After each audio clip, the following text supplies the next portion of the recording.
Αυτό είναι ένα βίντεο για γονείς. Και θέλω να σου μιλήσω με τη γονεϊκή ταυτότητα που έχω.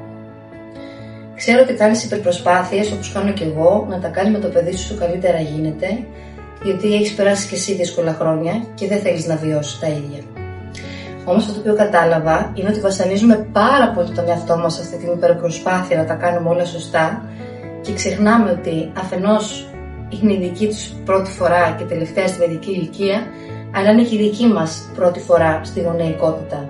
Και δεν γεννηθήκαμε να ξέρουμε πώς θα γίνει, αλλά το μαθαίνουμε ένα βήμα τη φορά. Και αν κάτι θέλω να σου μοιραστώ, μέσα από τα δικά μου λάθη, είναι ότι πολλές φορές στην προσπάθειά μας να μην τραυματιστεί το παιδί με κάτι που έχουμε τραυματιστεί εμείς, όπως είναι η συναισθηματική παραμέληση, μήπως πηγαίνουμε στο άλλο άκρο, στην υπερβολική παρουσία και τελικά το παιδί μας αποκτά μια εξάρτηση από εμάς και τη συνεχή προσοχή μας.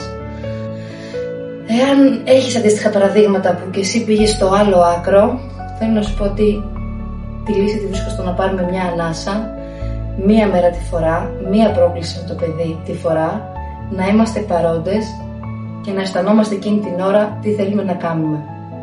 Φωνάζει, ορίεται, αισθάνεσαι ότι τώρα αυτό που χρειάζεται το παιδί σου είναι να το πάρεις με αγκαλιά ή μήπως είναι να του δώσεις λίγο χώρο μέχρι να εκτονωθεί. Αισθάνεσαι ότι υπάρχει λόγος να μιλήσεις ή και η σιωπή σου είναι αρκετή.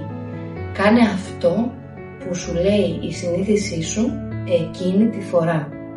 Ας σταματήσουμε να ζούμε στο κεφάλι μας και να προσπαθούμε να προλάβουμε τα τραύματα των παιδιών μας, με αποτέλεσμα στο τέλος να κάνουμε το ακριβώς ανάποδο.